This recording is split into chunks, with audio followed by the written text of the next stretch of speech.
I'm Chris Preston. I'm Brad Zimmerman. Welcome to Street Check, the best two-person podcast of the today, three plus in the history of Cabot Wealth Network. If you're watching on YouTube, you can see that Jacob Mintz, our resident options trading expert, has joined us. He's one of several analysts, Cabot analysts, joining us today. Figured it's time for another round table style or around the horn, I guess, style episode where we sort of take the temperature of the market from different analysts who are looking at different corners of the market. We'll start with Jacob. Jacob, I know it's always been your dream to be the third chair on this podcast. And any banter you want to poke fun at Brad or anything? Madison's on here too. Your arch nemesis. Brad hasn't said anything yet, so I'm gonna wait for him to open his mouth before taking any shots. Okay, that Yeah, would be sounds good. strategy. Yeah. Oh, there we go. Too late.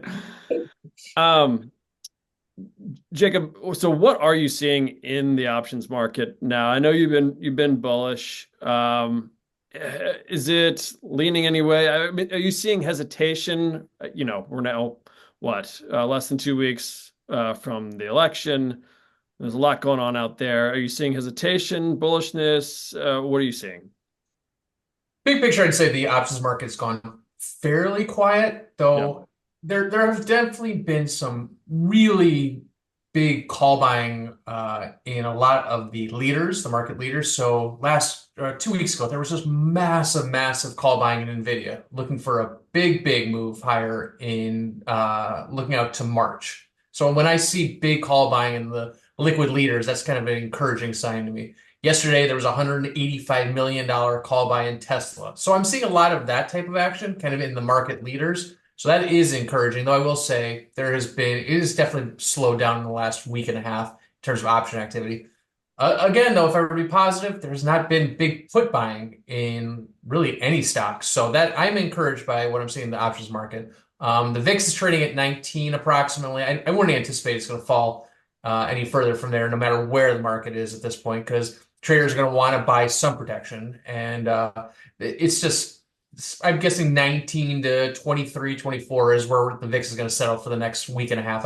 I wouldn't be necessarily looking at the VIX for any market clues, just because it's kind of stuck where it is in terms of traders are always going to want to buy protection into a big event like this. Yeah, one thing you mentioned I honestly don't remember which service was that you weren't expecting a lot of repositioning ahead of the election just because it's such a big sort of catalyst of an event. Um, do you think that you're going to see maybe more jostling in the margins? So maybe companies where you've got say bets on the outcome. Because when you said Tesla, my immediate instinct is just with Musk being now high profile and sort of part of the Trump campaign that may be a political bet. Is that something that's on your radar at all?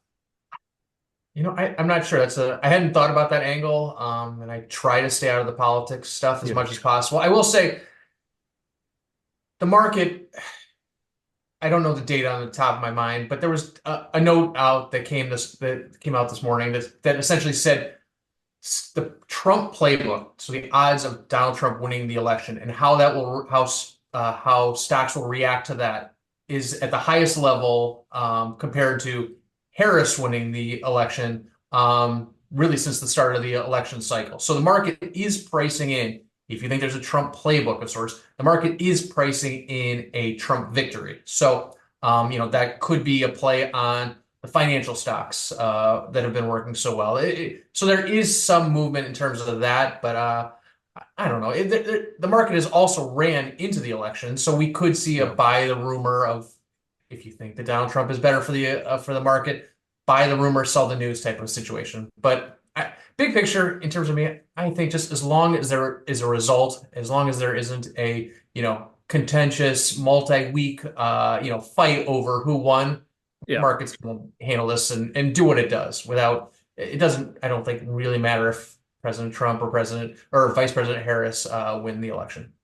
Yeah, I'd written in the past or a few weeks ago about how usually the market is down in the last three elections the market's been down prior to the election for 2-3 months, and usually the bottom is October. I suspect that's been the case the last couple of years without a presidential election.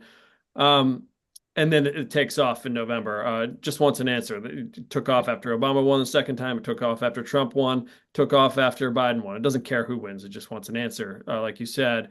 Why do you think it's been a little different this year, where stocks are actually up a bit in October and the bottom came in August? Do you think the Fed has something to do with that, or do you think there's something else at play?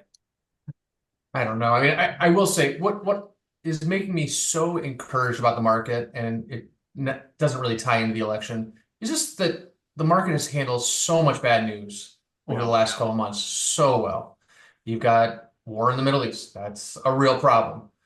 There was a concern about the ports. That was a short-lived problem. Right.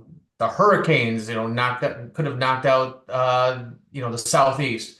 And now the election, it's a contentious election, and the market just does not care about any of these issues. So it just feels like there's a bid to the market. It could be that the Fed is finally getting off the back of the market. So those just the work, we've been climbing the wall of worry every single time there's a worry. And I will say, just in terms of the election, one last thing about the election, the options market is pricing in an approximate 2.25% move the day after the election. So that's actually not that big of a worry or a volatility expected, which so that leads me to believe that the market's not as worried about the election as just as everybody else is on the street day to day, and those who watch the news and worry about what's going to happen. So the options market in general usually prices these things right, and it's saying it's not that big of a concern. You mentioned that you're seeing a lot of activity in liquid leaders. Are you seeing anything that's sector specific? Are there any sectors catching a bid that's catching your eye? Not really, to be honest, Brad. Just yesterday, I was thinking to myself, the Blackstones and Apollo and KKR, those stocks look great. And then today, those stocks are weak. And the mega cap tech is strong. So I think there's just going to be a lot of, day-to-day volatility but at the end of the day, I don't think we're going anywhere. I sold a covered call in Cabot options trader yesterday just because that it's expired right before the election, just because I don't think we're going anywhere. There's gonna be some volatility day to day, but I don't think we're gonna make any big moves one way or the other. It will be interesting. I have so many stocks reporting earnings the day before the election, the day of the election, the day after the election. Luckily we're gonna get rid of the Googles and Microsofts next week, but there's gonna be a lot of earnings moves the week of the election. So this is just going to be a crazy, crazy time. So my hairline might go from here to here by the time November is over. Have you seen any earnings standout performers? I mean, we're still fairly early, but like our whole conversation has been dominated by, the election being that big catalyst, but we're right in the heart of earnings season, and it's kind of easy to forget. Yeah, no, it's interesting. I've written a lot lately. There's been a lot of big earnings moves in liquid stocks, like Taiwan Semiconductor, an AI related play, soared on earnings. Blackstone, which I mentioned, Morgan Stanley, they soared higher, but also stocks like Philip Morris and General Motors. These are really liquid stocks that have soared higher on earnings. That's a pretty bullish sign. Starbucks had a disastrous earnings report, but basically didn't go anywhere. So it does feel like there's buyers of these liquid stocks. Now, I will say it's encouraging to see these stocks, really explode on earnings, but then they haven't gone anywhere since. So I have a long list of earnings potential plays, but it just feels like everything's kind of in a holding pattern, at least for now. With everything sort of in a holding pattern, are you kind of in your portfolios? Are you kind of holding off on new buys, new trades yourself, at least until after the election? Yeah, I mean, I've added a couple things here or there, but in general, I just don't want to step in front of a steamroller just in case things do go sideways. I can just tell you that in the Cabot options trader portfolio, there's big call buying in Corning, symbol GLW. 2 weeks ago, we got involved with that. In the Jacobs Private Circle portfolio, we put on a kind of sophisticated trade in NVIDIA after that call buying. If things are if the setup is so perfect, we're going to keep adding exposure. But no, I've kind of been keeping my hands off the mouse and the keyboard in terms of new buys, especially as we get closer. There's no reason to try and pick up a nickel in front of a steamroller. Brad, Yeah, no last question? no, just caught my attention with Corning. That's one that I've been watching just because of the AI angle, and it's just always felt like a little bit overpriced. But it falls into that sort of wall of worry thing. Are you clocking valuations at all? I mean, the market doesn't seem to care about valuations right now. No, I don't Okay, care that's about what I Well, thought. Jacob's always in line with the That's market what on I that. thought. I'm worried about the valuation of my credit card bill every month, but that's about that's about as far as we get in terms of valuations. No, it just doesn't matter to me. At some point valuations will matter. Corning, this tech AI spending cycle. I mean, you guys talk about it constantly. I don't think any of us can really wrap our mind around, this potential super cycle in terms of AI and what it means. So Corning could look overvalued, or it could look in another year or two could look grossly undervalued. But no, Yeah. that's not a concern of mine. If the stock is going up and there's strong option activity and the market's in gear, I'm not worried about valuations. Yeah. I feel like valuation matter is a convenient excuse or common excuse in when the market becomes a bear market, but during a bull market, it seems like people just don't care. Yeah. Yeah. Yeah. Jacob, thanks for joining us, kicking things off, and let's hope that we have an answer in a couple of weeks and you can get back to trading. Indeed. Thanks, guys. All right, our next guest is Clif Droke, who is chief analyst of Cabot Turnaround Letter. Clif, we had you on a while back where the market had been kicked down a little bit, July, August. And it was primed for there are a lot of turnaround potential, a lot of stocks with the turnaround potential out there. Now that we're at or near all-time highs, are you still seeing a lot of turnaround opportunity? If so, where? I'm still seeing quite a few turnaround opportunities. Ironically, a lot of it is in uh, the small caps, which have lagged for much of this year, and I think they're starting to catch up. A lot of it is because with the liquidity has just been so incredibly abundant this year. It's one of the strongest liquidity backdrops I've seen in a long time, and that makes it easy to isolate turnaround stocks that have legs. The problem with turnaround stocks when you're looking for bargains, stocks that are beaten down and they don't have the benefit of forward momentum. If they'll get a rally started sometimes, and then traders will just ditch out of it. But when they see that there's a lot of liquidity to support it, they'll keep on, and that's what we're seeing. We're seeing these turnaround stocks that are turning into momentum stocks, and it's really across a number of sectors. I'm seeing more in transportation recently, and just it's categorical. Yeah, and I know gold and silver has always been your wheelhouse. You have extensive background with metals. Gold is, famously, I think you just wrote that is one of the more bullish periods for gold you've ever seen. Gold price is up above, is it 2,700 an ounce now, Yeah. the highest it's ever been. And yet, it sounds like you're still seeing some turnaround opportunity there, even with gold prices at all-time highs. I am. There's admittedly it's slender pickings because most of the gold stocks have turned into momentum stocks. Right. Silver is starting to catch up. So there's a few turnaround potential opportunities even in the blue chip silver stocks. I will mention the perennial favorite Barrick, which I still regard as a fairly mid-stage turnaround stock that I think will benefit from this bull market. But gold, it's had the most sustained rally I've seen in years, and it's kind of hard to explain exactly all the factors and catalysts behind it, other than the obvious geopolitical concerns. Inflation is much more persistent than I think the mainstream economists want to admit, and I just for a combination of factors, gold has got it's got a lot of momentum behind it, and the lagging areas of the gold and silver sector where the turnaround opportunities are, I think are going to be big plays heading into 2025. Now, so one thing I'd speculated on a couple of weeks back on this podcast is that there was a slowdown in Chinese gold buying. Um, but when you were just commenting about how some of the mainstream economists seem to have overrated our ability to tamp down inflation, is it possible that we see a resumption in widespread gold buying, specifically by China, if it turns out that inflation is going to be more persistent than we thought?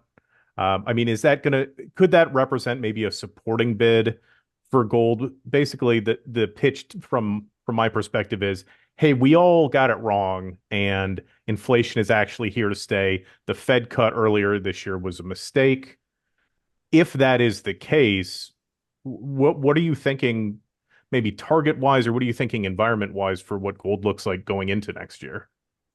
Well, I agree that inflation is good. Inflation expectations are going to be a chief catalyst for gold next year.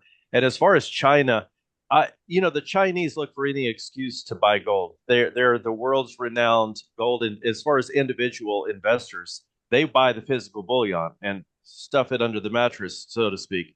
They love gold, and when they get the opportunity to do so, they will. I'm not just talking about central bank buying. I'm talking Mhm. about individual buying. And if their stimulus has any legs and their economy picks up, I think you're going to see more widespread Chinese demand. The central banks will probably resume, I believe, purchasing next year when I think the world realizes inflation is just becoming a lot harder to contain than previously anticipated. And not to even mention the geopolitical catalysts. I mean, it looks like war is going to be heating up next year across a number of fronts, and that is going to be, I think, massively supported for gold. Bottom line, I think we had a golden year this year. I think 2025 is going to be another golden year. In terms of other sort of sectors, areas that you're looking for turnarounds, I know you just wrote about restaurant stocks being something that you're high on now. Talk about that and what sort of factors you're seeing there that are conducive for turnarounds. Well, we're heading into seasonally one of the best times of the year for restaurant patronage, particularly in the month of December. I believe that is the single best. I'm seeing a lot of turnaround opportunities in the U.S. based restaurant and food service companies, particularly coffee. And I know our fellow analyst uh, Carl Carl, Carl Delfeld, yeah. yeah, has talked about it, and we're seeing, for instance, Dutch Brothers is an up and coming coffee shop, and they're picking up. It's a massive growth stock, but technically it's a turnaround stock because the shares were beaten down. People are waiting in line 40 minutes at night just to get that stuff. I don't know what they're putting in it, but That's all drive through too, right? Just it wait. is. It's Yeah. entirely drive through, and they're taking on Starbucks head on. I see a big opportunity with that stock, and it does have what looks like great turnaround potential. I will say, just anecdotally, we're in a relatively new developing area. Dutch Brothers was one of the sort of most recent restaurant openings. It is probably the most popular employment location for, younger people that are looking for maybe a cooler place to work. Service is good. People seem to love it. They give you dog treats in a coffee cup with whipped cream on it if you ask for it. Uh, Falls on Dutch Brothers is sort of where where I'm at based on experience alone. You know the and I think Dutch Brothers is going to get a lot of help inadvertently from Starbucks, which appears to be moving further away from its older clientele, the middle to upper middle class, and it seems to be heading. It's trying to upscale their environment and their prices, and I think that's going to be to Dutch Brothers' benefit. My understanding is it's a cheaper coffee and drink options relative to Starbucks, and in this inflationary environment, that's going to help. Yeah, Yeah, I wonder funny. I've heard if so much about Dutch Brothers. We don't have it in Vermont, but then again, we also only have like two Starbucks within 40 miles of me, so that's Vermont. Sorry, Brad, you go ahead. yeah, I wonder if maybe Starbucks took a hit just from a cachet standpoint, with pandemic shutdowns and work from home, I mean, we are ostensibly our age group, our cohort is like the Starbucks core demographic. And if we're all now, or if we're more accustomed to working from home, you know, this is Starbucks coffee, but it's not in a Starbucks cup because I'm just drinking it from home. And then that the Dutch Brothers is getting the bump from the younger generations that are coming up that are seeing it as maybe a cooler place to go. And you can get energy drinks and stuff like that. This is not intended to be like a Dutch Brothers pitch Right. fest, Right. but I think that there's a lot of things aligning in their favor right now. Absolutely. And it's good to see the competition, really. It's Starbucks has been so monolithic and almost, I dare I say, monopolistic in a sense, and it's good to see some, some competition, and Dutch Brothers is giving it to them right now. So one thing I want to ask about before we get too far from it, you mentioned the transports earlier. I was pulling up a chart. Dow transports are still not at all-time highs despite the industrials hitting all-time highs, and Dow theory sort of supposes that a strong bull market is going to have transports and industrials both moving up simultaneously. Is that something that you're paying attention to? Are you expecting transports to start picking up lost ground and sort of confirm the bull market that we've been in for 2 years now? Absolutely, Brad. I think we're finally starting to see some movement in the formerly lagging transports, and particularly airline stocks are looking good. I'm seeing turnaround potential in a lot of the airline service and airline providers and commercial passenger stocks, I mean. And also trucking stocks are picking up. I guess it's the time of the year due to the holiday season. The supply chain is under some stress. There's going to be some, a lot of heavy shipping right now, and I'm seeing a lot of trucking and transport stocks picking up steam. A lot of them are coming off yearly lows, and I see some turnaround potential in trucking, airlines, and even agricultural equipment stocks, which I guess would fall under the broader transportation category. Yeah, the transports are looking good really across the board. It's in just terms of overall market, when we have these round, sort of analyst round tables, we like to sort of take everyone's temperature. What's your level of confidence the bull market will continue? Are you you're more, I guess, as a turnaround person, maybe a bit more of a valuation guy. Does that concern you at all, or are you pretty bullish right now? I'm pretty bullish right now. I think it's hard not to be, just given, if nothing else, the liquidity backdrop. With all that liquidity, I think stocks have got, I don't want to say nowhere to go but up, but I don't think we're going to see I don't see a major sell-off on the immediate horizon. Now, what happens after the new year, I don't know. That's anyone's guess. But I'm saying that probably for the remainder of this, for the remainder of the fourth quarter, I don't foresee any major difficulties, in just broadly speaking. That's good to hear. Brad, you have any last questions there?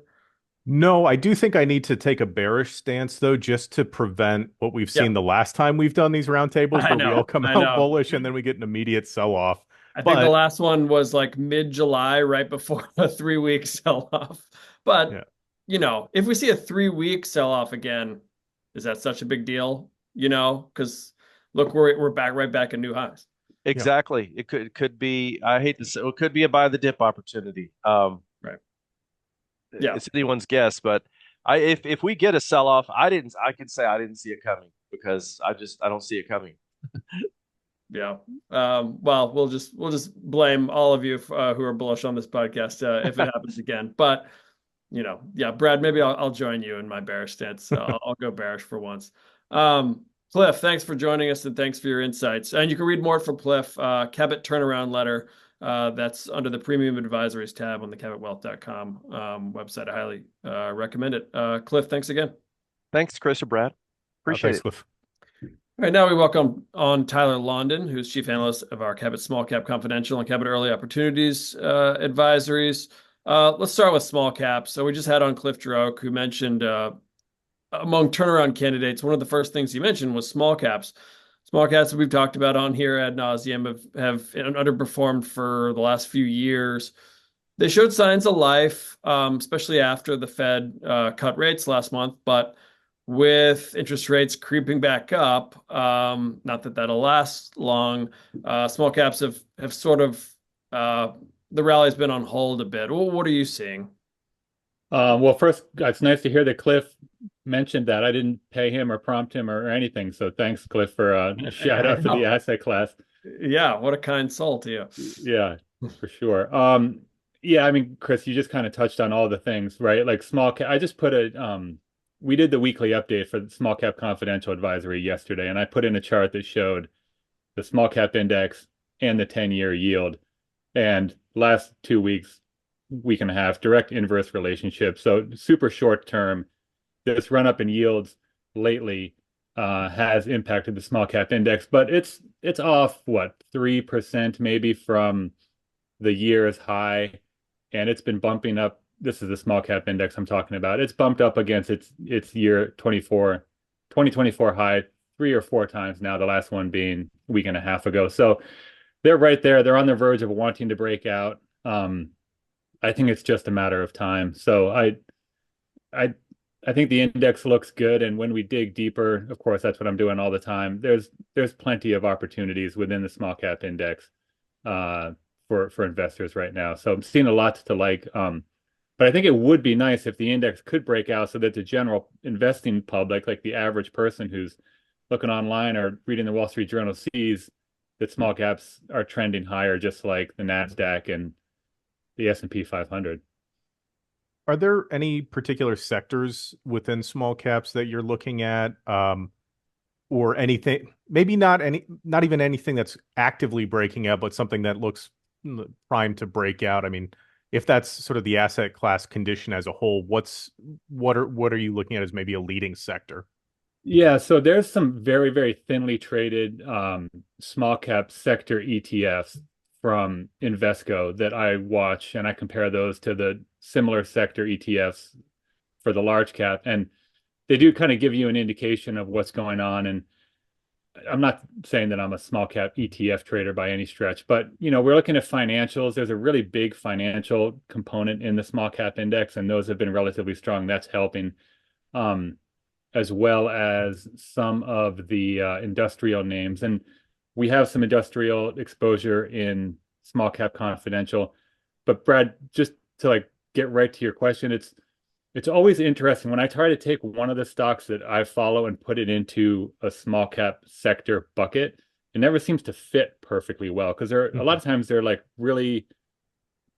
pure play companies that are a play on a really specific trend, like prepared foods, for instance. And, and in technology, I cover a lot of small cap software stocks, and those are in the technology or the communication space. But there's no real good sector breakdown to look at the types of stocks that I look at, if that makes sense. It's just kind of all mashed together in kind of a messy way.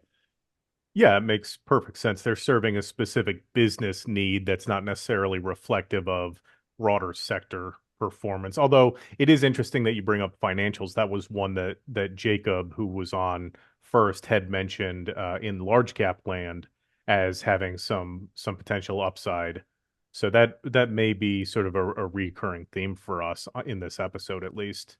Yeah, for sure. And that's true both in small caps and large caps. And of course, with theoretically, with rates coming down a little bit, there's some movement in financial stocks. It depends on what exactly you're talking about. But this isn't my space, but if you look at like a Goldman or a Morgan Stanley, as rates come down, more M&A activity, potentially more IPOs, that kind of thing can help their underwriting business. Whereas maybe they give up a little bit on the deposit yield. There's a lot of different moving parts there, of course. And yeah, just the fact that you mentioned the Fed, the fact that it is cutting rates, it's not going to just stop cutting rates. The pace may be slower than initially anticipated after they cut by 50 basis points last month, but they're going to be cutting rates through most of next year. Is that sort of a comfort to you as a small cap investor, where there may obviously rates have gone back up in the last few weeks on better economic data coming in and whatnot, but they're going to be coming down, and I mean, I would think that your thesis is as they come down, small caps will rise, right? Yeah, absolutely. Big picture thinking, 100%. I do think that the market may have been over.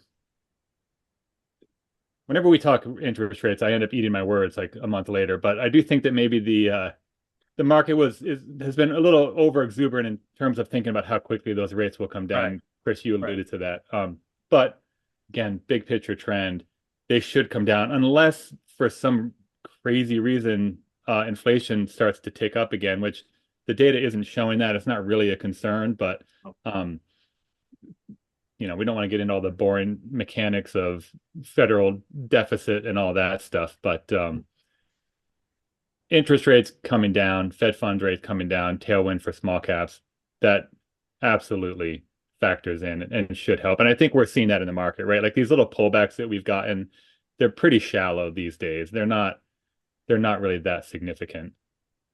What have you seen from earnings? Maybe it's too early in earnings season to have much of a takeaway. What have you seen from your companies that have reported earnings so far this earnings season? Well, it's only been one. So okay. not All too right, much. maybe not a great question then. But we have 5 or 6 in the small cap service reporting next week, starting on Monday. So, and next week for all of your listeners is like the heaviest week. Maybe you already covered this. It's the heaviest week for earnings in the third quarter, including Mag 7. So it's going to be, I mean, talk about having attention deficit disorder next week. It's going to be tough to focus with all the distractions on headlines and earnings and everything. Yeah. Busiest earnings season, election a few days after that. And oh, by the way, Halloween for those of us with kids will be hectic. And then we get the Fed the week after that. Yeah, the election and then the Fed. And the Fed, right. Yeah. But if we step back, Chris and Brad, and we've talked about this internally, but the trend, if we look at forward earnings expectations for small caps, is higher. And it's been at a faster rate than for the S&P 500 index. So that's super encouraging. Small caps trading at a discount, more levered to a reduction in interest rates due to high variable debt in the small cap space. Expected earnings growth faster than large caps. A lot of these things are aligning for the asset class to do really well. It's just we're waiting for it to live up to its potential. Brad, any last questions from Tyler before we let him go? No. Appreciate you taking the time to join us, though. What are your kids going as for Halloween? That's my last question. We have one, the little guy, who's going as Ron Weasley. I know, Brad, you're a huge. Oh no, Brad off mic was talking about how Harry Potter was trash, but I was gonna save that for a future episode. But die on that hill. I will die on that hill. Yeah. I wish I could send him to your house, but we live too far away. And then the other one is going to go. I think it's safe to say that nobody from school is listening to this podcast, but he's going to go as one of his teachers. So we're going to shave his head, get glasses, and nice. Be pretty fun. Fun fact: his teacher is a big Street Check listener. Great. Mine are going standard, which actually not standard. Which for my 8-year-old girl, 10-year-old boy is the Scream, like the Scream mask, the Ghostface. Ghostface. There you go. I was just, the fact that he asked for the knife to go with it was a little disturbing, but we might take that away from him on Halloween night. Anyway, Tyler, thanks for discussing Halloween costumes and small caps with us, and let's hope that the rally in small caps resumes shortly after Halloween or even sooner. Sounds good to me. Nice to see you guys. Have a good weekend. All right. Our final guest today is Michael Brush, who is chief analyst of Cabot Cannabis Investor and market investing veteran.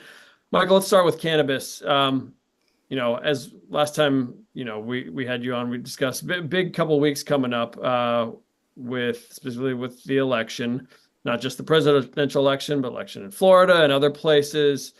What do you see happening with cannabis the next few weeks, or is that just impossible to answer right now? Well, I mean, yeah, it's all about the election right now because we have, we have the presidential, we have Florida, and then we have three other states where it's on the Right. ballot for, some form of legalization or another. And that's South Dakota, which is medical, North Dakota, which is recreational, and Nebraska, which would be medical.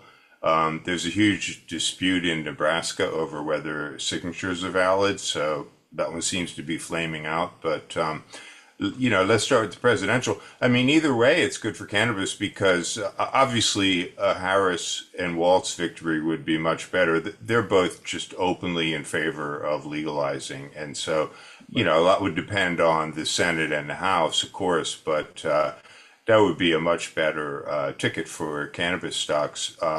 But Trump wouldn't be so bad. I mean, he's implicitly endorsed legalization as well because he's in favor of the Amendment 3 in Florida, which would legalize rec use. And so, he's sort of come around. It's not a surprise because if you look at the polling in the swing states, cannabis is a pretty big issue, and the voters favor legalization. I mean, it's just true across the country. 70% of people now favor legalization, and obviously, when you break that out into Republicans and Dems, the numbers change. With Republicans, it's a little closer to 50, and with the Dems, it's above 70. But clearly, the elections show that there's this cultural momentum towards reform of some sort or another, and that's the big picture.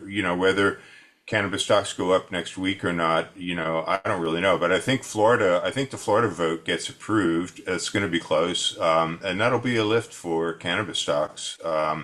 And then, after that, then we have the rescheduling hearing on December 2nd. So Right. that's another big factor on the horizon. So yeah, there's a lot going on, and cannabis has been strong the past couple of days. I think there's been some rumors going around that I'm not going to repeat because I don't really know if they're true, but certainly it's probably an anticipation of the Florida vote. And Is there given all those catalysts, potential catalysts, even if, several fail and only one or two come through between, all the everything that's on the ballot in a couple weeks and then, coming right behind it the next month, the rescheduling, do you recommend buying cannabis stocks now or sort of being in wait and see mode? Well, I was a lot more bullish when, let's use the MSOX and as a proxy, that's the 2X. I'm not suggesting that because it is very volatile. It's Right. the one I own. It's the one I personally own the most of, but it's not for everybody because it moves around a lot. It plays with you psychologically. But let's just use that as a proxy. I was quite bullish on cannabis when that traded at around $2, a little bit below, a little bit above. That seemed to be where cannabis was bottoming out because the sentiment was just really negative. It's moved up to the 250, 260 range, which is a nice gain. I would buy here for the long term. In the short term, that could pull back to the 220 range, but we get a victory in Florida, and that's a trade. That'll be a very profitable trade. I don't think Florida is fully priced in. So yeah, I think now cannabis is a buy as a short term trade, but also as a kind of multi-year hold as this reform wave just continues to push through the country and also Europe, by the way. is there a political risk to the current rescheduling process? Yeah. Um, I have not I have not considered that specifically. I mean, obviously, if both candidates are ultimately pro rescheduling, but is there an outside risk that maybe say Trump takes office, that he reverses the ongoing rescheduling effort in an attempt to maybe brand it as his legalization bill or something like that? I mean, like mechanically, you're pretty tapped in. Is that something that would be a risk or that could happen? Trump is super high, not a pun, but he's super high on medical cannabis. I mean, he claims to have friends who benefit from it, and he just thinks it's a wonderful thing, medical cannabis. Um, I don't know that the science really proves that out, and certainly not in the double-blind placebo sense. But there's a lot of anecdotal evidence and sort of lesser less rigorous studies which support that. But so I think he's in favor of rescheduling, which would move, just as background, that would move cannabis down to Sched 3 from Sched 1. And it would, the big benefit would be that it would neutralize an IRS provision which bars the deduction of operating expenses when you sell something that's in Sched 1. So that would be, the short summary of that is it would be a huge boost to cannabis cash flow and EPS. And so, so the thing about rescheduling is that I don't necessarily buy into it to the way conservatives do, but there's this whole concept of the deep state. And it's certainly true that, I mean, when I worked in Washington, I worked for the State Department. It's certainly true. There's an embedded bureaucracy that's just there. They're not elected, and they have their own agenda.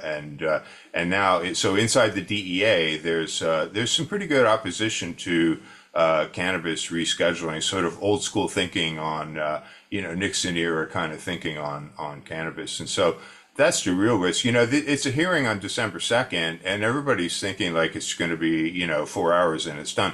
But those hearings can drag on for a couple of years. So that, like everything in cannabis, the rescheduling is a wild card. But I don't see a Trump victory derailing it because he supported Sched 3, just to finally answer your question. Sorry. No, that's great. I appreciate the depth. Chris, yeah, go ahead. Yeah, I would say moving on just to the market as a whole. Right. You write about all things market for Market Watch. Right. Column there. I highly recommend it for people who haven't read it. So the general feeling is bullish, but maybe a bit on pause before the election, while there's all this uncertainty. Some people who maybe are worried that valuations are too high, sentiment is too high. I think you sort of reject those theories a bit, unless I'm mistaken. Talk a little bit about that. Yeah, that's the consensus. Everybody talks about 21 and change PE on the S&P, and sentiment is so strong. But I push back on those. I did a real interesting interview with Bill Nygren at Oakmark, who's a value investor, and he points out, a lot of people point this out, but he points out if you take out the I'll say the Mag 7, but he talks about the top 25 names in the S&P. If you take those out, there's a lot of, well, first of all, if you take out the Mag 7, the PE of the SPX goes down to 17, and that's not so bad. But his point is that if you lop off the top 25, he's saying that the S&P over the years has become really a tech index. It's 40% tech if you count it out. If you include what's now called communications, but it's really tech because it involves Meta and Google, etc.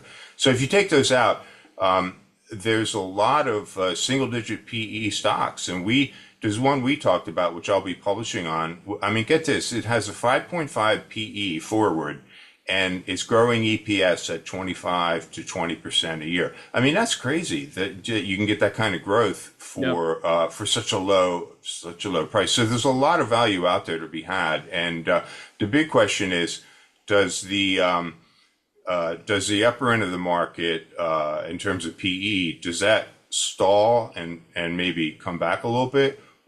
And does the low PE catch up? That's, will it ever start to catch up? I kind of think it probably does, because some of these PEs on the Mag 7 and Tesla, I mean, those valuations are getting kind of rich.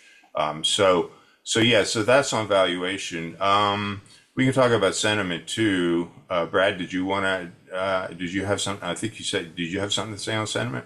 Yeah, that's something that you track pretty closely, and I like Right. it as sort of a check-in, because a lot of what Chris and I have been talking about in the past couple of weeks is, are we just sort of in the wall of worry environment? There are so many headline fears that go around, obviously. Election, Fed meetings, earnings season, war in the Middle East, right? Like it goes on, but are the sentiment numbers that you're seeing telling a picture other than we are just climbing the wall of worry? Right. Yeah, sentiment is a tricky game to play because we're all kind of trying to read each other, and it's almost like a poker game. I think one of the biggest sentiment indicators is yourself. If you can be aware of your own psychology, you know your own behavior and where you get into trouble with irresponsible behavior better than anybody does. And so when you start doing those things, like for example, maybe stocks get a little bit too easy to buy, you push that button a little too quickly. That's a sentiment read right there. And you gotta step back and observe yourself Right. as well as others. So yeah, I mean, there's a lot of signs that sentiment is pretty rich, bullish. Markets hitting all-time highs. But if you look, one of my favorites, just to boil it down, is the Investors Intelligence Bull-Bear ratio, and that came in at 2.67 this week. That's basically on a scale of 0 to 5. Below 2 is a buy for me. Above 4, caution. So 267 is really not that. That's not excessive sentiment at all. So I put all this concern about sentiment into as a sentiment read. To your point, that's sort of part of the wall of worry. But that said, it's not a buy. The market is not a buy like it was in October 2022. When by the way, I published a very bullish piece in Market Watch, based largely on just across the board extreme negative sentiment. So yeah, I don't think sentiment is excessive. I think there's enough negativity out there for the market to be viable. I mean, in my own stock ladder, I call this a buy weakness market. I wouldn't chase stocks here, but I would buy weakness. Like McDonald's down so much on E. coli. I don't know. That's kind of interesting to me. I don't think that's a business model issue. Right. No, they shed 10% overnight and then ended up recouping about half that the next day. They're down again today because the government came out with more cases, and they projected that was obvious that was coming because they said in their press interviews, we're going to be reporting more cases, and the market should have known that. So I don't know, it's sort of reminiscent of the big Chipotle scare years ago, which turned out to be very viable. It did take a long while for that trade to turn profitable, but it was a very profitable trade. I put McDonald's in the same category. Yeah, there was a Wendy's outbreak in 2022 that in a daily I had sort of speculated that that's what McDonald's is hoping for, where it's not systemic poor practices on their part, it's bad luck from the supply chain. Right. Look, I mean, all these companies. I mean, there was this listeria scare.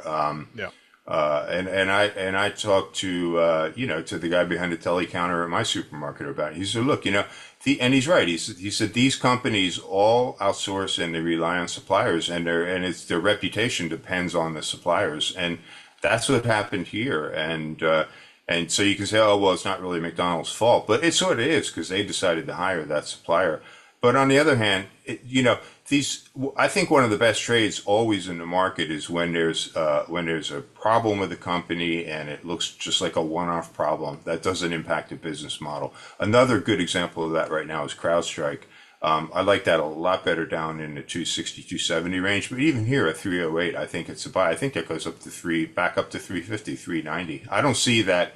Look, that update release, which took out computer systems around the world, that was not good, but I don't see that as a business model issue. Right. Yeah, that was something we talked about, I think, in the moment, Chris, where it was like, all right, well, yeah, it's a black eye reputationally, but you're dealing with multi-year contracts with multi-billion-dollar companies across the world. Is that enough to reset to serve as a reset for their sort of agreements? And I don't believe we thought so at the time, but that'll be one of those only time will tell things. Yeah, and Michael, I've always liked your sort of contrarian, opportunistic approach. Sounds like you're, just to characterize where you are on the market as a whole, maybe sort of lukewarm bullish or cautiously bullish or opportunistically bullish right now. I think it's a buy weakness market, and I'm not saying sell. I mean, that said, it's trite to say, but it is important to keep in mind. I mean, corrections happen a couple of times a year on average. That's a correction is a 10% decline. And so, those can happen at any moment, but that's just part of being in the market. But I don't think I guess the bottom line is I'm pushing back on the arguments that, oh, you got to sell because valuations are rich and sentiment is also too rich. I just I don't buy that for the reasons I stated before. Yeah. Yeah, that's been a theme among all our analysts this time. Don't read too much into valuations and don't let that be the reason that, you're going to start selling before the bull market has even cooled off. Yeah, that sort of scares me a little bit that I'm in the crowd on at least internally at Cabot. I mean, not to disrespect the other analysts, but I generally don't like to be grouped with everybody else. But I think this time it's an exception. I think this time it's not a concern of mine. Yeah, no, it's funny when we had, we joked with you after you were one of the four analysts that came on in mid-July when, everyone was pretty bullish and then the stock sank for 3 weeks, but it was just 3 weeks for one. And it seems it's a little more tempered this time, which seems encouraging. Right. Yeah, I think we're right in your wheelhouse here. Okay. Well, Michael, thanks for joining us. And Thank you can you. read more from Michael, a Cabot Cannabis investor, on the Premium Advisories page on cabotwealth.com. Thanks again. Thank you.